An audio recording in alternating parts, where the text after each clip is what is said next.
Only the privileged will join us in celebrating. Simply leave if you don't like it. I concur. Ethan mocked me by joining Alan and Sarah and saying, Mike doesn't belong in this crowd.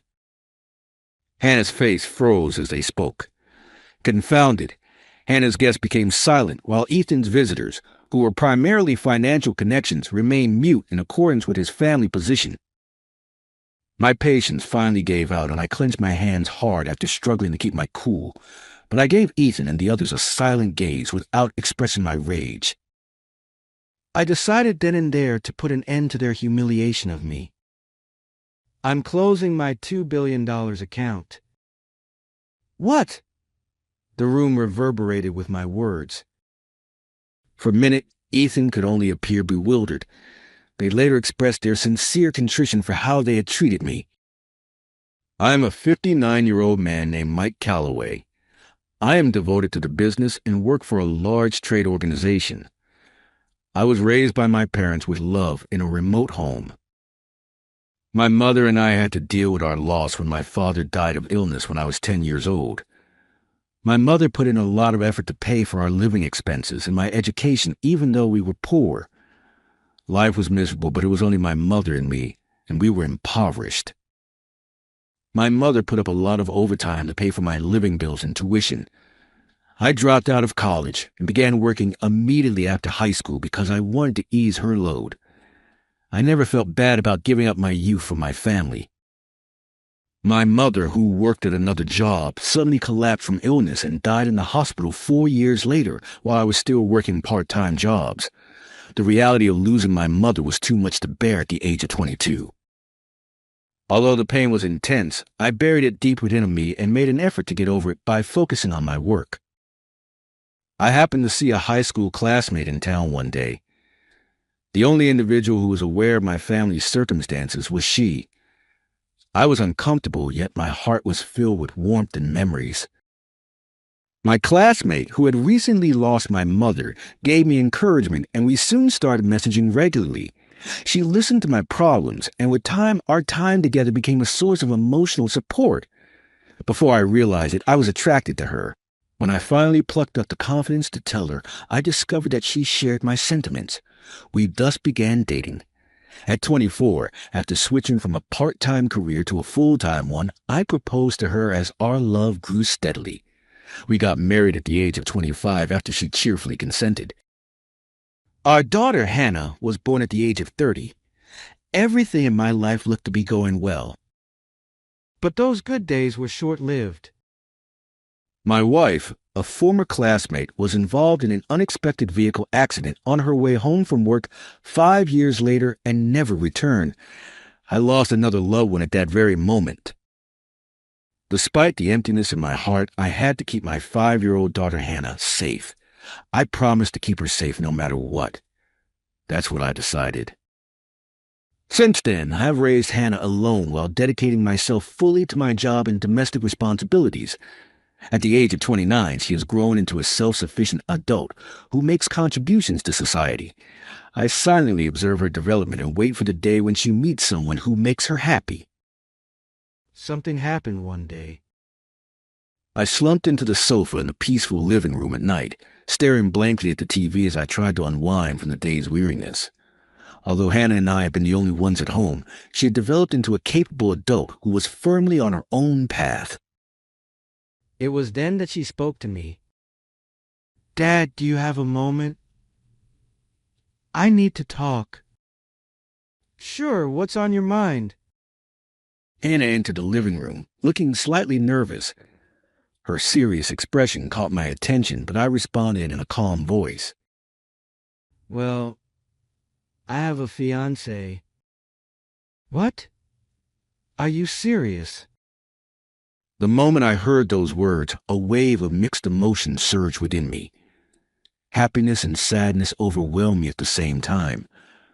The thought of my daughter finally leaving my care made my heart ache a little. Nodding slightly, Hannah began explaining about her fiancé. After graduating from a prestigious university, she joined the sales department at the headquarters of Union Star Bank, a major financial institution. While dedicating herself to her work, She grew close to Ethan Smith, who was her supervisor at the time. They started dating about 3 years after they met. Recently, he proposed to her, and Hannah accepted, leading to their engagement. Hearing this explanation, joy once again filled my heart. Seeing Hannah looking so happy was the greatest joy for me as her father. Well, that's wonderful. Congratulations. Thanks. But Hannah, what's wrong? Her expression darkened. After trying to say something, she hesitated. When I gently asked, she lowered her gaze awkwardly and continued explaining about Ethan. From what she said, it seems she had some concerns. Ethan is currently a manager in the sales department at Union Star Bank's headquarters, but he often acts arrogantly and refers to himself as an elite. He's a Harvard graduate with top academic performance and appears to be overly self-confident due to his achievements. He reportedly treats other employees in a condescending manner on a daily basis. Admittedly, being promoted to manager at the young age of 32 is impressive. However, I couldn't help but disapprove of his arrogant attitude. Because of these behaviors, Ethan isn't well regarded at his workplace. Furthermore, he often boasts about his father being the bank's president, using that as a way to assert dominance over others. He sometimes assigns menial tasks to other employees and even acts aggressively toward his department head. Hannah hasn't made their relationship public at work yet, but some of her close colleagues have advised her not to continue seeing Ethan. As Hannah spoke, my own expression gradually darkened. The thought of her considering marriage with such a person made me deeply anxious. Even so, do you really want to marry him? Yeah, his words and attitude can be harsh, but he can be kind sometimes. I see.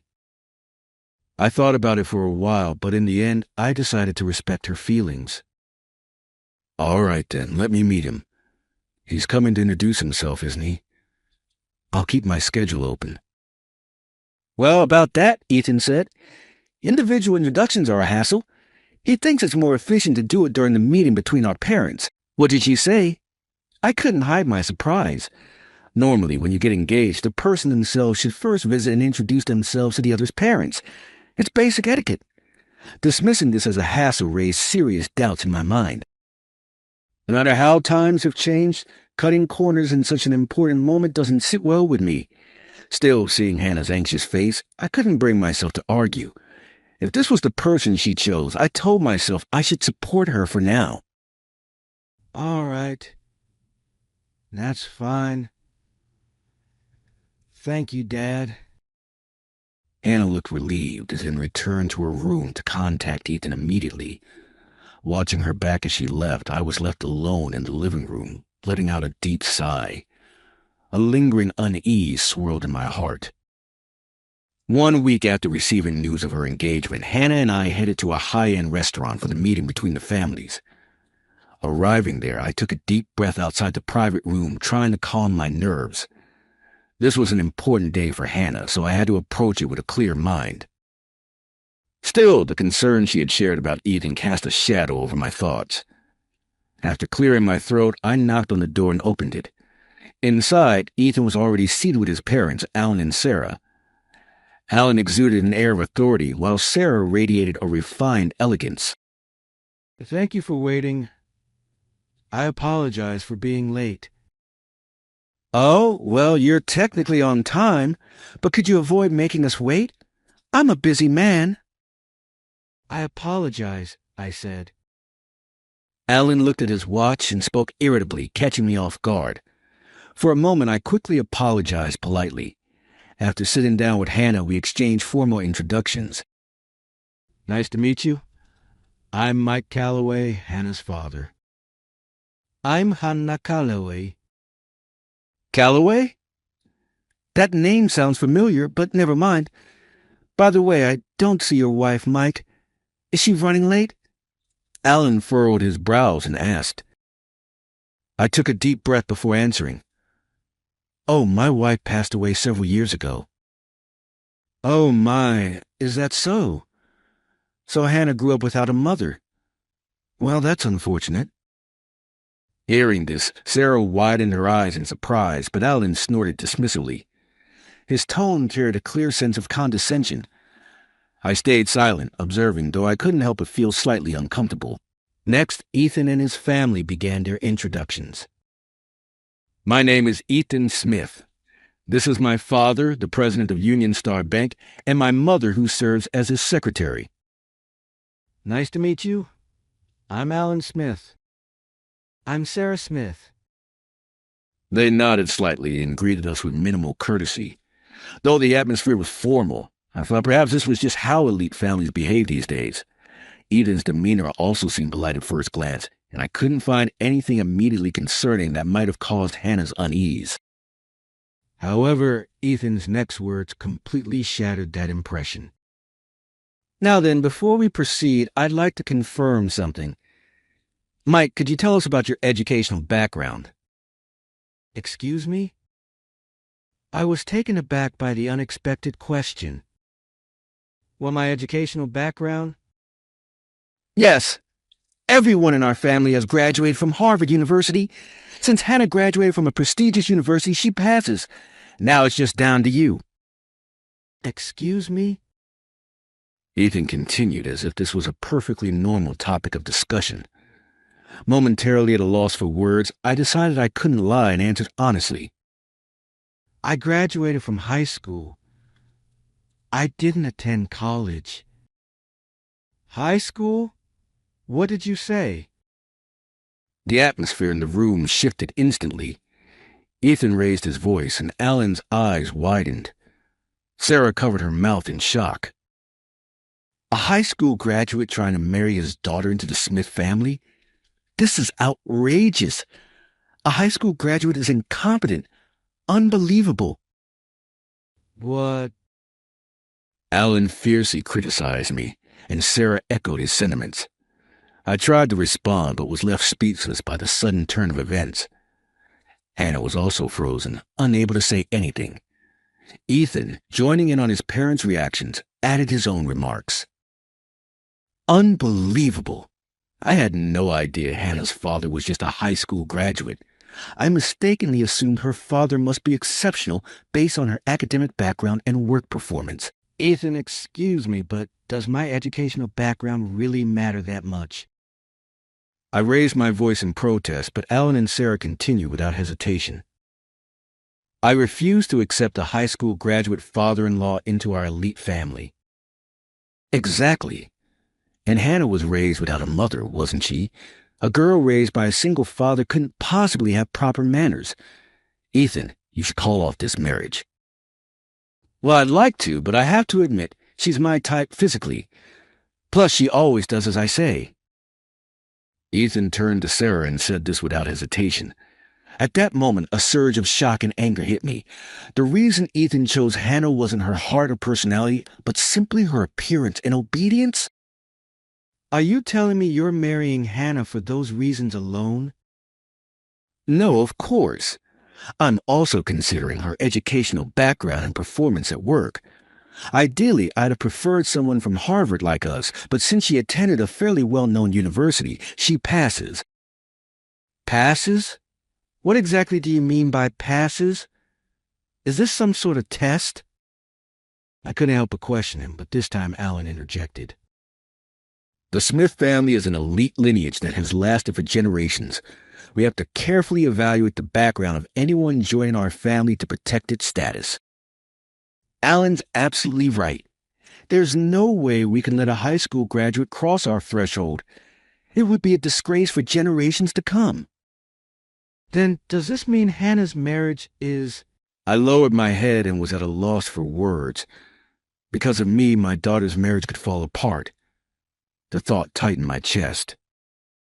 However, at that moment, Ethan, after thinking for a while, spoke up. Dad, Mom, I can't accept Mike's educational background. He's definitely incompetent, but out of all the women I've dated, Hannah is the best of the lot. Wait, Ethan, that's a terrible thing to say. You really want to get married to her? I guess it can't be helped if the next president candidate insists. I suppose I can allow it, Alan reluctantly agreed, his tone filled with dissatisfaction. Sarah nodded in agreement. If Alan consents, I have no objections. Well, congratulations, Mike and Hannah. Now you can become part of the Smith family. Hannah, I looked at Hannah. She appeared troubled and averted her gaze. At that moment, I thought, if you didn't want this, I would call off the marriage. However, the next moment, Hannah raised her head and quietly said, I look forward to your continued guidance. Great. Now we can proceed with our wedding. All right, let's wrap this up. The purpose of this meeting was just to confirm the educational background. With that, Alan and Sarah quickly left the room and Ethan followed suit. Their behavior left Hannah in silence. I considered urging Hannah to rethink, but she had chosen to marry Ethan. Though conflicted, I decided to quietly support her. The meeting ended, and 6 months later the wedding was held. I attended the venue for the ceremony. The moment I saw Hannah in her wedding dress, my chest tightened with emotion, and I couldn't hold back tears before the main event. However, that happy moment didn't last long. After the guests had checked in and I was about to take my seat in the venue, a shocking sight greeted me. On the name card at my seat was a handwritten label that read, Incompetent High School Dad. What is this? I stuck it there earlier, a voice called out from behind me. I turned around to see Ethan grinning smugly. Behind him, Hannah, still in her dress, rushed in panic. It's not time for the bride and groom to enter yet, is it? That's true. But I forgot to let you know about the name card. Also, I want to see your shocked, stupid expression. Ethan, everyone's watching. Hannah tried to stop him, but Ethan ignored her. At that moment, Alan and Sarah approached from the groom's side of the venue, also grinning. Isn't it ridiculous for someone so incompetent to attend this wedding? The elite should celebrate amongst themselves. If you don't like it, just leave. I agree. Mike doesn't belong here. Ethan joined in with his parents, mocking me. Their words froze Hannah's expression. Hannah's guests were bewildered and fell silent, while Ethan's guests, mostly bank associates, said nothing, adhering to his family status. Unable to bear the atmosphere any longer, I tried to remain calm but finally clenched my fists tightly. My patience has limit. Yet without letting my anger show, I silently glared at Ethan and his family. At that moment, I resolved to put an end to all the humiliation I had endured. I'm closing my $20 billion account. What? My words echoed quietly through the venue. For a moment, Ethan didn't understand what I had said and simply stood there, stunned. Afterward, they would deeply regret their treatment of me. What are you talking about all of a sudden? Closing an account? What does that mean? And did you just say $20 billion? That can't be true. Ethan and Alan were visibly shaken while Sarah sneered dismissively. Without flinching, I silently took out my business card and handed it to Ethan. The moment he looked at it, his face turned pale as if all the blood had drained from it. President of Callaway Trading Corporation. M. Callaway. That's a major trading company, and one of our most valued clients. What? Ethan's voice trembled, and Alan's eyes widened in shock. Sarah gasped audibly. As it turned out, I was the president of a major trading company, and I held a corporate account at Union Star Bank, where Alan served as the president. After losing my wife and raising young Hannah on my own, I had poured myself into my work. At 45, I established my own company. Callaway Trading was a general trading company engaged in international transactions and operations across various sectors, such as energy, metals, food, and chemicals. Though the early days were fraught with challenges, my relentless effort and ingenuity led the company to become a major enterprise by its 13th year. By addressing client needs and offering unique products and services, I secured sufficient funds to invest in the talent, infrastructure, and technology essential for growth. With a strong leadership team and well-executed strategies, the pace of expansion accelerated. Today, the company has bases worldwide, contributing to global trade. The corporate account held at Union Star Bank amounted to $20 billion. In other words, I was one of Union Star Bank's largest clients. During the engagement meeting 6 months ago, I didn't get a chance to mention my profession. So I thought I'd take this opportunity to introduce myself. Oh, I remember now. At the engagement meeting, I thought the name Calloway sounded familiar. I never imagined you were one of our top clients. It's too late now. I glared coldly at Alan. He immediately shifted his tone, speaking to me in a formal, polite manner. Oh, come on now, you should have mentioned this right away back then. You were the ones who left early, weren't you? Besides, as the bank president, shouldn't you remember the names of your key clients? I'm terribly sorry. It's just that I've never had the opportunity to meet you directly due to work. Alan wiped the sweat off his brow as he scrambled to explain. It was true that we had never met before. Alan typically delegated day-to-day transactions to his staff and focused on managing the bank as a whole, rarely interacting directly with clients. Even so, I couldn't hide my disappointment when Hannah told me Ethan's father was the president of Union Star Bank. I thought it was quite the coincidence. Yes, quite a coincidence indeed. But as soon as you found out I was a high school graduate, your attitude completely changed and you looked down on me. So I'll be transferring our corporate account to another bank. I've already deposited funds in other banks, so they'll likely take over our business. As I delivered this statement firmly, the forced smiles on Alan and Sarah's faces quickly turned to panic. Wait, isn't this decision a bit premature? Please reconsider. Then could you start by removing that seating card? It's extremely unpleasant. Calmly, I pointed to the card. On it, the words "Incompetent high school deadbeat" were written in bold letters. Ethan, who had been frozen in shock, hastily tore the card to pieces. I'm so sorry. That was a mistake. A mistake? Who were you planning to put on? Or did you just put in the wrong spot? Surely you weren't intending to stick it directly on my back. No, of course not. Hannah, it's terrible that you didn't tell me about Mike, your father's profession. Ethan, sweating profusely, turned to Hannah for support, but she avoided his gaze and looked down. Ethan, you've only ever talked about yourself. You never asked me any questions. Is that true, Ethan? Well, does it really matter now? At least we confirmed that Mike isn't incompetent just because he's a high school graduate. Now, let's move on and get the wedding started. Hannah, come here. Perhaps realizing how bad things looked, Ethan hurriedly tried to lead Hannah away, but she didn't move. Hannah stood frozen, taking a deep breath. Hannah, what's wrong? I've decided I'm not getting married. What? His voice trembled.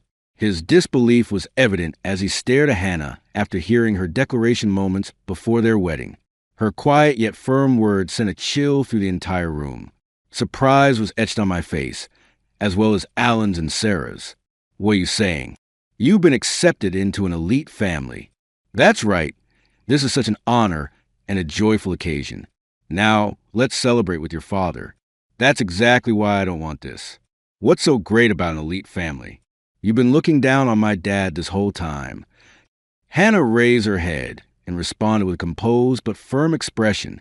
Her words left Ethan even more flustered. He couldn't believe that Hannah standing before him now was the same person he thought he knew. But you love me, don't you? I love you too, Hannah. That's why I wanted to marry you. At the engagement meeting 6 months ago, didn't you say you only liked my face and how convenient I was? No, I didn't say that. I told you I admired how capable you were. Ethan stammered, hastily denying her accusation. He desperately tried to convince her, but Hannah's response was cold. Her heart had already drifted far from him. Taking a deep breath, she continued with a resolute tone. I've decided not to get married anymore. I'm breaking off our engagement. I don't want to become family with people who look down on my dad. Why are you saying this all of a sudden? We've gone through all the preparations for today, and we're just about to have our ceremony. It's not sudden. I've been thinking about it for a long time, but I wanted to put my dad at ease. And yes, I did love you, but not anymore. Hannah paused briefly before stating her feelings quietly. Ethan was visibly shaken, unable to hide his shock. Hearing her words, I felt a deep sense of pride that my daughter had made her decision on her own terms. But Ethan refused to give up. Why? If we love each other, there's no issue, right? There's a big issue. You've been embezzling company funds, haven't you? What? Ethan's voice rose sharply in shock. Alan and Sarah froze on the spot. Are you talking about funds from Union Star Bank headquarters? What does this mean? Is it true, Ethan? I have a friend in the accounting department, and she confided in me. Hannah explained calmly after taking a deep breath. Hannah had a close relationship with a female employee from the accounting department, someone she would occasionally spend time with outside of work. About 3 months ago, this employee approached her with a grave and serious expression, seeking her advice. The employee alleged that Ethan had been intimidating accounting staff into handing over petty cash stored at the company. He had reportedly justified his actions by saying, "I'm the president's son, so it's fine if I take a little." He had also threatened them, "Hand over the money or I'll spin the story to my parents and have you fired." The stolen cash was apparently covered up by the accounting department employees, who falsified documents and took measures to ensure that Ethan's actions would not be exposed. When Hannah heard about this, she initially wanted to confront Ethan directly, but fear held her back. Moreover, with the wedding preparations already underway, it was likely difficult for her to fully process the reality that her partner had been engaging in wrongdoing. Hannah eventually confided in me alone about the matter, torn over whether to call off the engagement. All I could do was respect her wishes, and after much deliberation, we arrived at the day of the wedding. As Hannah finished her explanation, Ethan panicked, while Alan and Sarah directed their anger squarely at him. "Ethan, what is the meaning of this?" "I am sorry, Dad. It was a moment of weakness. I didn't mean any harm. I just needed some extra spending money. What do you think company funds are for? I can't believe this. I didn't raise you to be like this." Ethan stammered out excuses, but Alan's face turned pale as his voice grew louder. Sarah's anger erupted as well. The venue descended into chaos, and the guests were left speechless by the sudden turn of events. Amid the commotion, I let out a deep sigh. Isn't it natural for people to lose trust in a bank with employees like this? That's another reason why I'm moving funds to a more trustworthy institution. We're deeply sorry. We had no idea. Could we perhaps continue this discussion another day? The guests are watching us, Sarah suggested nervously. But I shook my head. Hannah has already said she's not getting married. That means there's no reason for us to stay here. Let's consider this engagement null and void. I'll handle the account transfers later. Hannah, let's go. Okay, Hannah replied. Wait. Ethan desperately tried to stop us. But without looking back, Hannah and I calmly gathered our belongings and left the venue. The next morning, during a quiet holiday morning, Hannah and I were relaxing at home. Our peaceful time was abruptly interrupted by the sound of our doorbell ringing. Who could that be? Hannah walked to the door and opened it to find Ethan, Alan, and Sarah standing there with gifts in hand. Ethan's face was marked with deep regret, and Alan and Sarah appeared visibly uneasy. Hannah, we're deeply sorry for everything. And what exactly are you apologizing for? For hurting Mike, of course, and for betraying you, he said with a sullen look on his face. I observed the interaction from the living room before slowly walking toward the entrance. Upon seeing me, Alan and Sarah immediately apologized to me. Mike, we sincerely apologize for the terribly rude behavior of our son. That apology extends to both of you as well. Doesn't it, Ethan? Ethan isn't the only one at fault here. Yes, of course. That's why we come to apologize in person, Ethan added, flustered. Though slightly exasperated by the sight, I invited them into the living room for now.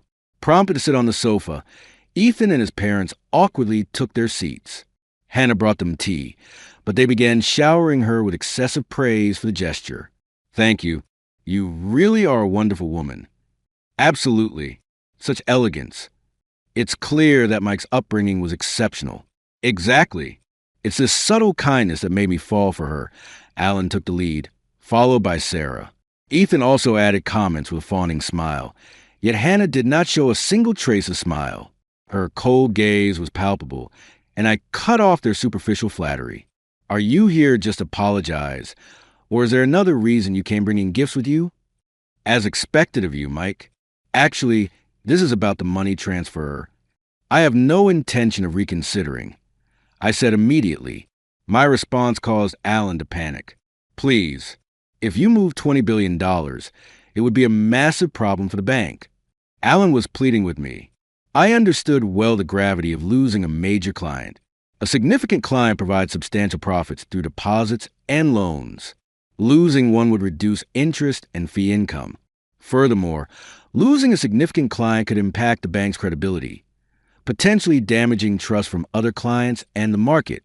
Additionally, acquiring new clients would incur marketing and operational costs, risking further losses to competitors and diminishing the bank's presence in the industry. However, these were all issues on the bank side. While fully aware of these risks, I had no intention of making any concessions.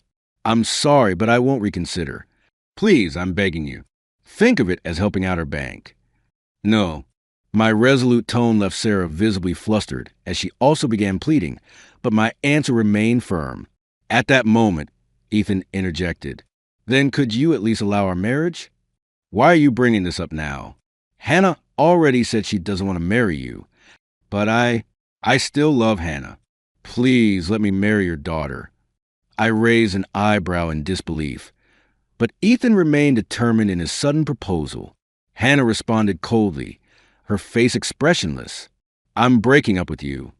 No, please, don't do this, Hannah. Why now? As soon as you found out my dad was the CEO of a major corporation, you started clinging to me. Are you after inheritance rights or something? Her words caused Ethan's complexion to change. It seemed she had hit the mark. That's not true. I mean, sure, if we get married, it would be convenient to inherit some assets later or even half. But that's definitely not what I'm thinking. That's awful. No, that's not my real intention at all. I'm absolutely not after any inheritance. I'm not thinking about money at all. Ethan tried desperately to make excuses, but his words lacked sincerity.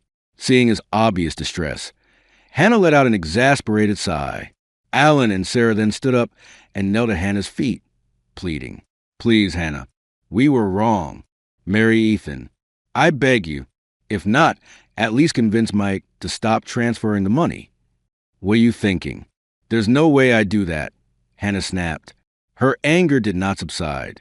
Still, Ethan refused to give up. Why not? When we were dating, you always listened to what I said. That's because I loved you. But not anymore. I'm not so kind as to treat a man who disrespected my dad with any kindness. This can't be. Ethan was stunned and at a loss for words. Alan and Sarah also seemed to be reflecting on their arrogance, albeit too late. But we had no intention of forgiving them. Please leave now. We're done here. Wait! Please reconsider the money transfer. I beg you. Alan continued to persist, and Sarah pleaded tearfully. But I ignored them and began ushering Ethan and his family out of the house. Using the last of his strength, Ethan turned to Hannah and begged, Hannah, I can't live without you. Let's try again. Even if you say that, I feel nothing anymore. Sorry, but I can live just fine without you, Ethan. This is the end for us. No. Wait. Hannah's response was cold, and Ethan collapsed onto the floor, sobbing. Alan and Sarah also looked utterly defeated. Without paying them any further attention, I forcibly pushed them out of the house and quietly closed the door. After they left, silence returned to the house, and Hannah and I finally felt a sense of relief. Afterward, I visited the headquarters of Union Star Bank and calmly processed the transfer of funds and the closure of the account. Alan bowed repeatedly, pleading with me to reconsider, but I did not entertain his requests. In the end, Alan had no choice but comply with my demands. His head hung low in shock throughout the process. Meanwhile, Hannah found it unbearable to continue working at Union Star Bank and decided to resign. She switched to another bank and began working in a new environment. Around the same time, Alan and Sarah severely reprimanded Ethan and announced his dismissal. He was kicked out of their home. In order to repay the $10,000 he had embezzled, Ethan sold his savings and personal belongings to move into an apartment. But news of his embezzlement spread rapidly. Union Star Bank lost credibility, along with many of its clients. Currently, Alan and Sarah are working hard to rebuild trust, but the stress has led to daily arguments between them. Ethan tried to find a job at another bank, but his embezzlement was already well known, forcing him to give up. He changed industries but caused trouble at his new workplace due to his bad attitude and was fired, leaving him no choice but to seek help from his parents, who refused him. He even tried to visit Hannah, but after I reported him to the authorities, he seemed to finally give up on her. Now, Ethan lives alone in an apartment, spending his days working part-time jobs. As for me, I continued as the CEO of Callaway Trading Company, striving every day. I moved my substantial funds to a trustworthy bank, finally finding peace of mind. Hannah also made a fresh start at her new job, dedicating herself to her work with renewed determination. She has no plans to marry for the time being, and once said, "I'm sorry I couldn't reassure you." But rather than feeling disappointed, I was relieved to still have her by my side as my daughter. That said, I can't always stand behind her, watching over her forever. As her father, I intend to respect her wishes while helping her find a suitable partner, so she can find true happiness.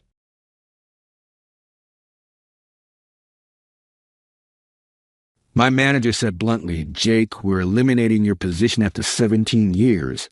By the end of the day, tidy your desk." Prior to that Monday morning, I was a senior systems analyst with Meridian Technologies in Columbus, Ohio. My name is Jake Wilson, and I am 54 years old. I had been the backbone of the IT department for nearly 20 years. I stayed put, training every new hire, recovering every lost file, and working through weekends and holidays without requesting a promotion or a pat on the back, while 3 CEOs came and went during the dial-up days and cloud migration. I therefore knew before Daniel even opened his word when he invited me into his office, where Vanessa from HR was already sat. Weeks ago, the air had changed. I nodded once and replied, "I fully understand." Without saying another thing, I left. No rage, no begging, just silent recognition. As I returned to my station, I saw younger staff members peek at me before swiftly turning to face their computers. News spreads quickly. The majority of them were programmers that I had taught myself. They were good students, but they didn't understand how the older architecture operated or what was really incorporated into our systems. None of them was able to access the admin credentials hidden 3 levels deep in each system, or the custom software I had written. I started carefully packing my personal belongings. Family portrait. My son's high school coffee mug. This little cactus managed to endure 17 years of fluorescent lighting. When marketing's Bethany dropped by, her face was tense with worry. "I just heard, Jake. This is absurd. This site was essentially built by you." I gave a shrug. After everything you've done, companies suddenly shift their course. She was raising her voice to get attention. "It's fine," I muttered. Really? I wasn't going to cause a scene even though it wasn't fine. Daniel came out of his office to see me go as I did. No goodbye, no handshake, just monitoring to make sure I truly went. What none of them had bothered to pay attention to throughout the years was that I had become the most critical person in the entire building. Not because I was unique, but because I was thorough. I documented everything, put up security audit processes years ago to trace unlawful access by request of the legal team during a former scandal. I also had copies. In my car, I sat for a moment looking back at the 12-story building where I'd spent most of my adult life. The security badge I'd just surrendered had been renewed 16 times. I started the engine and drove home. They had no idea Wednesday would be fun. I'd been with Meridian since it was just 2 floors in a business park. It started when my daughter Olivia was in kindergarten. Now she was finishing grad school. The company grew and I grew with it. Turned down offers from competitors because loyalty mattered to me. My wife Andrea used to joke that the servers were my second family. She wasn't entirely wrong. I knew every system, every workaround, every backdoor solution to problems the executives didn't even know existed. The infrastructure I'd built had survived 3 acquisitions and countless innovations that management embraced, then abandoned months later. Daniel became my boss 5 years ago. Young MBA type who called our department IT resources instead of people. He had ideas about streamlining, efficiency, digital transformation, buzzwords that usually meant doing more with less. At first, I tried to help him understand our systems, the complexity buried under years of growth and adaptation. "We need to future-proof," he'd say in meetings, looking right past me. 6 months ago, he brought in a consultant named Jason Phillips. Expensive suit, firm handshake, Stanford degree displayed prominently on his LinkedIn profile. They'd huddle in conference rooms, speaking quietly whenever I walked by. 3 months ago, I noticed my access permissions being quietly modified. Nothing obvious, just small changes to administrative controls. I could have protested, but instead I watched, documented. "You seem distracted lately," Andrea said one night as we sat on the porch. "Is everything okay at work?" I nodded, sipping my beer. Just changes, nothing I haven't seen before. But these changes felt different. I was being sidelined in meetings. Emails about system upgrades stopped, including me. Younger team members were assigned to projects I would normally handle. Then I found it. A company-wide memo about modernization initiatives that had never been shared with me. It outlined a complete restructuring of the IT department under new leadership, Jason Phillips. My position wasn't even on the organizational chart. That same day, I discovered something else. While running a routine security scan, one of those background tasks no one else bothered with anymore, I noticed unusual patterns in our financial software. Regular transfers to a vendor I didn't recognize, Apex Solutions Group. A quick search showed it was registered just last year with a business address that led to a UPS store. The authorized payments had started small but were growing each month. I didn't say anything, just noted it, copied the records, and continued watching. Sometimes the quiet man in the corner sees everything precisely because everyone thinks he sees nothing. The morning after I was let go, I sat in my home office staring at my personal laptop. No alarm had woken me. No commute waited, just silence and the weight of what had happened. Andrea brought me coffee, placing it beside me without a word. After 19 years of marriage, she knew when I needed space. "I'm going to the store," she said eventually. "Need anything?" I shook my head. After she left, I unlocked the bottom drawer of my desk and pulled out a flash drive, one of several I kept secure. Company policy strictly prohibited removing data, but years ago, when the legal team needed an audit system for tracking potential insider threats, I'd been clear about needing off-site backups. They'd signed off on it, then promptly forgotten. I plugged it in and began reviewing the files, internal emails, meeting minutes I shouldn't have had access to, financial records that normal employees would never see. There it was, a full history of payments to Apex Solutions Group, nearly $1.8 million over 18 months. The approval chain led directly to our CFO, Brian Wilcox. I dug deeper, cross-referencing dates and figures until the pattern emerged. The payments aligned perfectly with a series of software license renewals for systems we use company-wide, but the amounts were inflated, sometimes by 15%, sometimes by 20%. Small enough not to raise immediate flags, large enough to add up. I pulled up the business registration for Apex Solutions Group. The listed owner was Thomas Wilcox. A quick social media search confirmed what I suspected. Brian's brother-in-law. They were siphoning company funds through fake markup on legitimate expenses. I leaned back in my chair, feeling something shift inside me. Not anger exactly, something colder, more focused. For 17 years, I'd solved problems, fixed systems, protected data. I'd been the reliable one, the steady presence who never caused waves. And they discarded me like outdated hardware. My phone buzzed with a text from Steven, a junior analyst I'd mentored over the past 2 years. Sorry about yesterday. Total BS what they did. Phillips is already moving into your old office. I set the phone down without responding. The pieces all fit now. Daniel and the CFO needed me gone before anyone could connect the dots on their scheme. They probably thought the evidence would disappear with me, that I was just some aging tech guy who didn't understand modern finance. I opened my email and began drafting a message to the board of directors, then stopped, finger hovering over the send button. Too direct, too easy to dismiss as the bitter accusations of a fired employee. I needed leverage, precision, a way to expose the fraud that couldn't be ignored or covered up. I deleted the draft and started making plans. Tomorrow was Wednesday, board meeting day. Quarterly financials would be presented. Bonuses would be approved. Perfect timing. I closed the laptop and walked to the living room window, looking out at the neighborhood where we'd raised our kids and built our life. For the first time since yesterday, I smiled. Wednesday morning, I sat in my car across the street from Meridian's headquarters, watching employees stream through the revolving doors.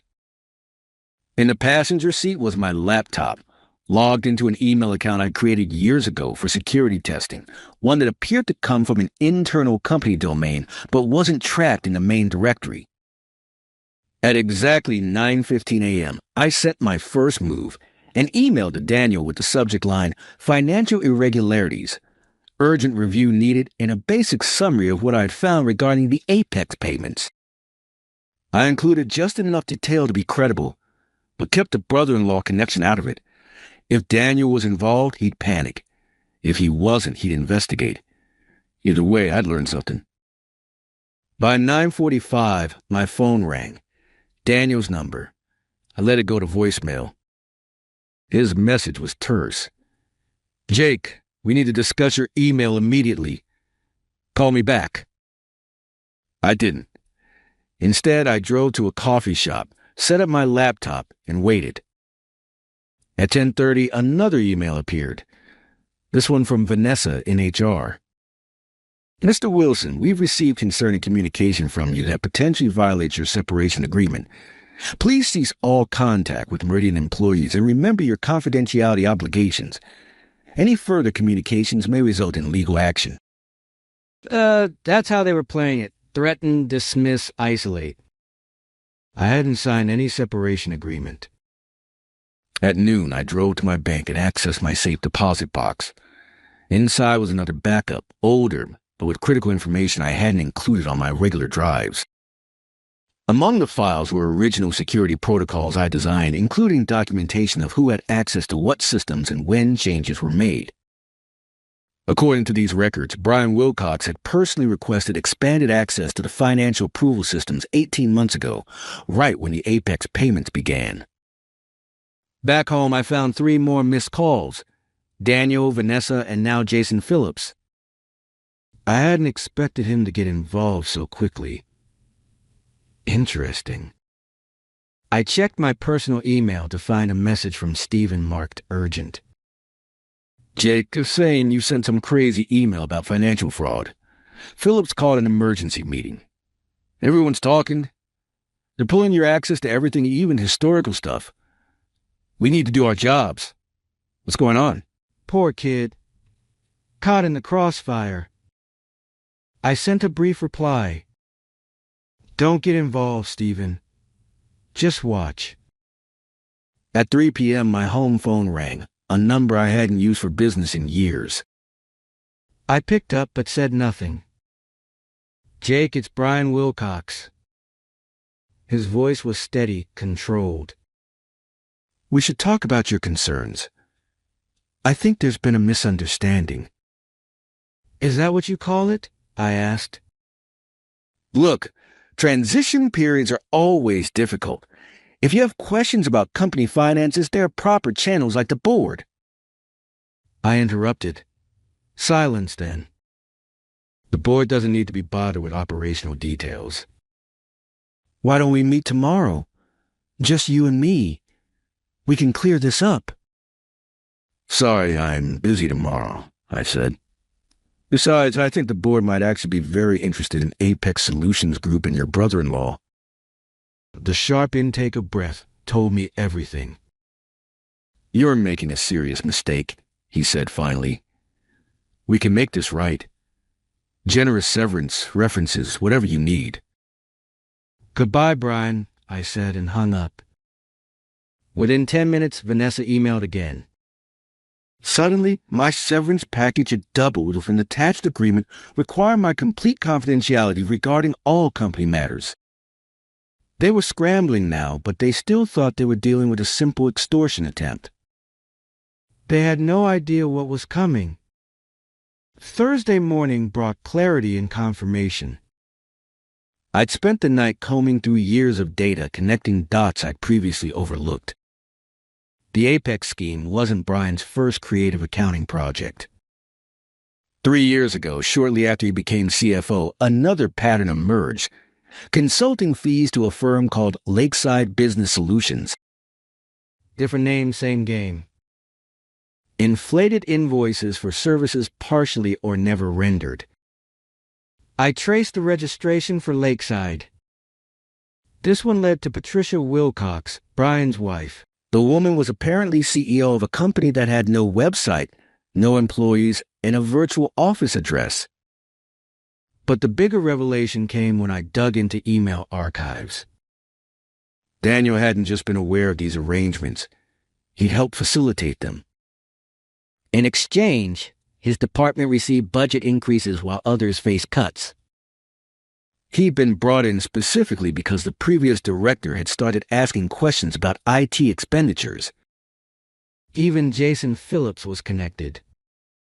His consulting firm had been hired through an unusual process that bypassed normal procurement channels. His real role wasn't modernizing it.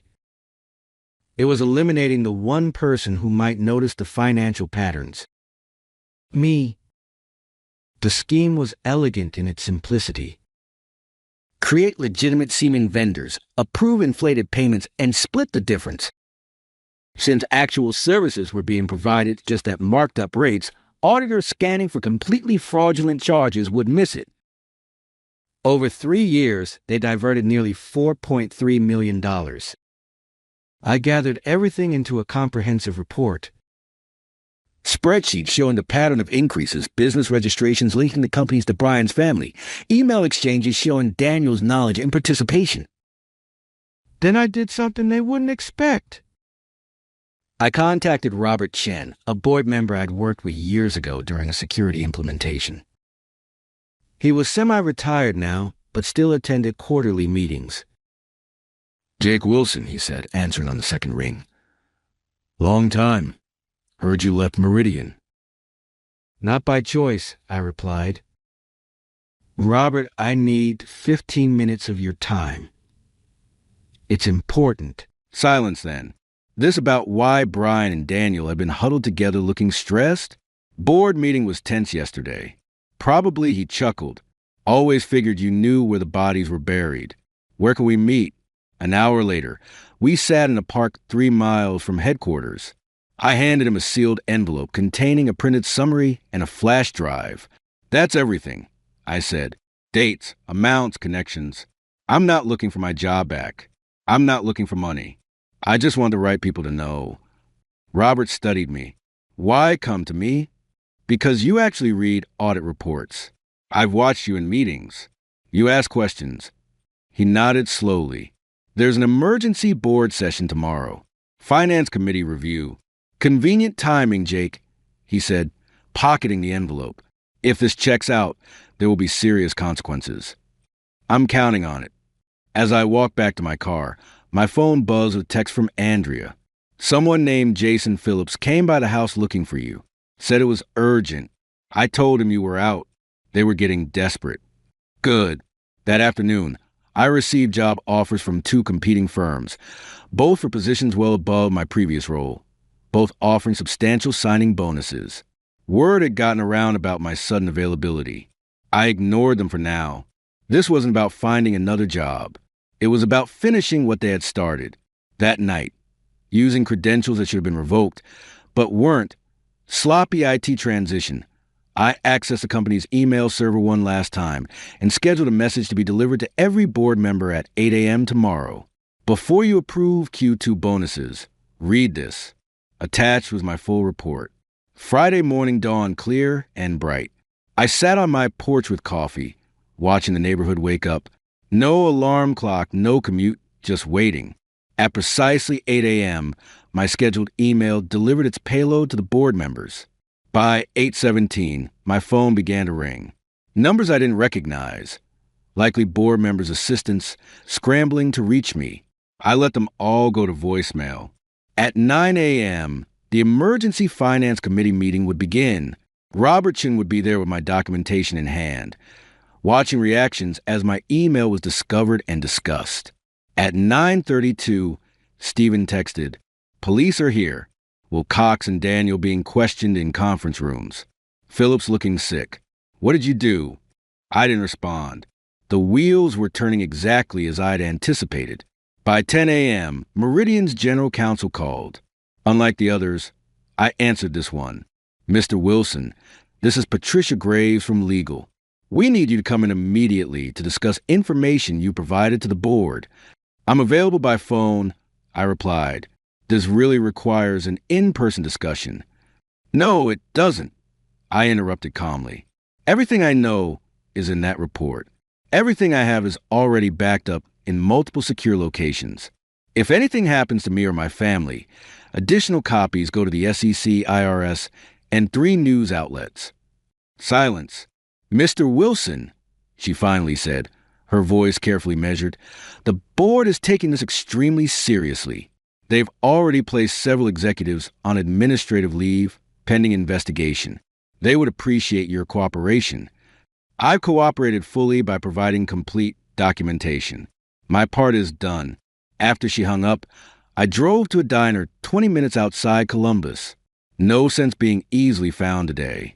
Over lunch, news began breaking on local business sites. Meridian Technologies executives under investigation for financial irregularities. No names yet, but that would come. At 2 p.m., Robertson called. "It's a bloodbath," he said without preamble.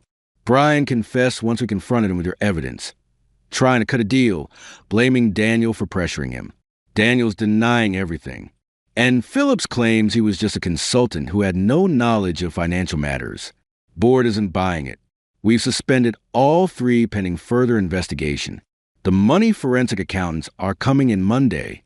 Early estimates suggest at least $4.5 million diverted over 3 years, maybe more. I nodded to myself. I'd been close. "The board wants to talk to you," Robert continued, "about coming back, not just to your old position. They're creating a new chief security officer role, reporting directly to the board." I'd anticipated this possibility, but still found myself surprised. "I'll think about it," I said. That evening, I told Andrea everything. She listened without interrupting, then asked, "What do you want to do?" Good question. The revenge part was complete. The people who pushed me out were themselves being pushed out, likely facing criminal charges. Justice had been served cold and precise. But returning to Meridian meant walking back into the place that had discarded me after 17 years of service. Could I do that? Did I want to? "I need time to decide," I said finally. Later that night, I opened my laptop one last time and posted a single message to my otherwise dormant LinkedIn profile. Never burn bridges. Just let them collapse under the weight of their own greed. Within minutes, former colleagues began reaching out. Word was spreading. The quiet systems guy had brought down 3 executives without raising his voice. By Monday, everyone would know exactly who they'd underestimated. Monday morning, I walked into Meridian's headquarters wearing a suit I hadn't needed in years. The security guard did a double take, then quickly printed me a visitor badge. "Welcome back, Mr. Wilson," he said with newfound respect. The elevator ride to the executive floor was quiet. I'd never had reason to visit this level before. Now I was expected in the boardroom. 10 board members sat around a polished table. Robertson nodded slightly as I entered. The interim CEO, previously the COO, looked uncomfortable. Mr. Wilson, she began, thank you for coming. The situation you brought to light is unprecedented. I remained silent. The full extent of fraud appears worse than initially reported, she continued. The forensic team has identified nearly $5.2 million in diverted funds. Criminal charges are being prepared. Still, I waited. Robert cleared his throat. Jake, the board has unanimously voted to create a new executive position. Chief Information Security Officer, full executive privileges, reporting directly to the board. We'd like to offer you the role. I set my folder on the table. Inside, you'll find my conditions, I said. Non-negotiable. The CEO opened it, scanning quickly. Her eyebrows rose. Full audit authority across all departments. Independent budget veto power on financial technology decisions. I nodded once. This is unusual, she said. So is embezzling $5.2 million. I replied, that happened because no one was watching. Now someone will be. The room fell silent. You have until noon, I said, standing. I have other offers. As I turned to leave, Robert asked, did you plan this all along, Jake? I paused at the door. I didn't plan to be fired after 17 years.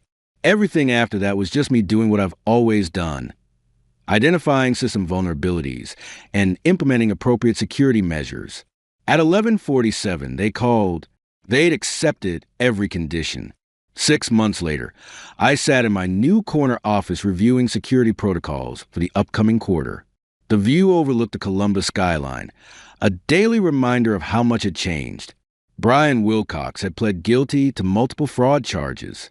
In exchange for cooperation, he'd receive a reduced sentence, still significant. Daniel was fighting the charges, insisting he was unaware of the scheme despite the evidence. Jason Phillips had fled to Brazil, but was being extradited. The money had been recovered, most of it, anyway, enough that the company avoided serious financial damage. My former team now reported to me. Though I promoted Stephen to run day-to-day operations, the kid had potential, just needed someone to see it. A knock at my door drew my attention. Andrea stood there smiling. Ready for lunch? She asked. I nodded, grabbing my jacket. As we walked through the IT department, conversations quieted briefly, not from fear, but respect. These people knew what had happened, knew I could have destroyed the company instead of saving it. In the elevator, Andrea squeezed my hand. Happy? I considered the question. The anger that had driven me those first few days after being fired had faded. What remained wasn't exactly happiness, more like satisfaction, completion. I'm good, I said. Outside, the October sun warmed our faces as we walked to a nearby restaurant. My phone buzzed with a message from Robert Chun. Board approved your security budget increase. Unanimous vote. I smiled slightly. No arguments, no questions, just trust. Andrea noticed my expression. What is it? Nothing, I said, sliding the phone back in my pocket. Just thinking about bridges. Some collapse under their own weight. Others, once repaired, become stronger than they ever were before. I'd built this one right this time.